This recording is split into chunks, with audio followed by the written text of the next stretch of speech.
ფერმერი ხელვაჩაურიდან, რომელსაც წიწილების ფერმა აქვს და სამეწარმეო საქმიანობას ეწევა. 3 წლის წინ გაჩენილი იდეა, რომელიც კახა კოპლაძემ რეალობად აქცია, ამაში კი ხელი მას ხელვაჩაურის მუნიციპალიტეტის მერიამ შეუწყო.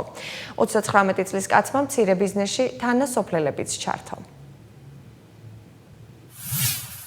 ეს წყალი სავალდებულოა, ყოველთვის მოდის ესე, ასნიანი სადალევენ იმას, ისიც მიდიედინება წყალი, სვავენ მათით.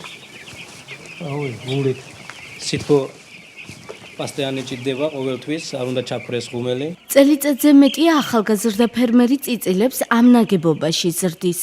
იმისათვის, რომ ფრინველებისთვის ხელსაყრელი პირობები შეექმნა, აქ ყველაფერი თავისი ხელით გააკეთა. საქმიანობას ხელი 3 წლის წინ მიჰყო და უფრო მეტიც.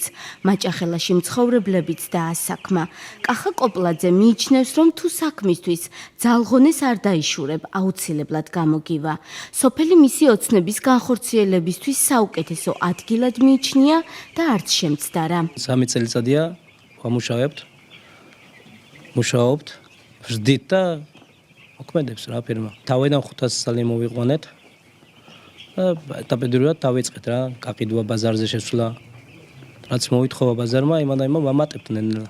უკეთესად იზრდება წყალია, აერია, უკეთესი სისუფთავე.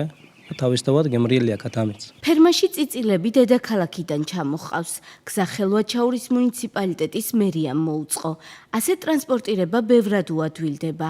ახალგაზრდა ფერმერი მომავალში სამეწარმეო საქმიანობის გაფართოვებას გეგმავს. იყო მინისტრი ემოსული, შემოგთავაზა რა პროექტებითაც განვითარებენ, განვითარება დაგეხმარებითო და რა ხალხს ურჩევ რომ სოფელში მიხედოს მის კუთხეს წყალს. ეზოკარს ვიდრე ქალაქში იმცვალოს რა. ფერმის გაფართოება შესაძლებლობას მისცემს უფრო მეტი თანასოფლელი დაასაქმოს. ამბობს, რომ სოფელში პერსპექტივა გაცილებით დიდია, ვიდრე ნებისმიერ ქალაქში. თუმცა სოფლიდან ახალგაზრდობის ყოველდღიურად დინების ფაქტი გულს ткენს. შეიძლება ახალგაზრდებამ არ დატოვოს სოფელი, გააკეთოს არჩევანი, აწარმოოს სოფლის მეურნეობა და იყოს რა. არ დაიცალოს სოფლები. გაფართოვებას ვაპირებ აუცილებლად და მინდა დავასაქმო 10 ადამიანი. სოფლისა ჩემი მეზობლები, ჩემი მეგობრები. ახლა 1000 წიწილა. მათ რეალიზაციას ფერმერი დაახლოებით 2 თვეში გეგმავს.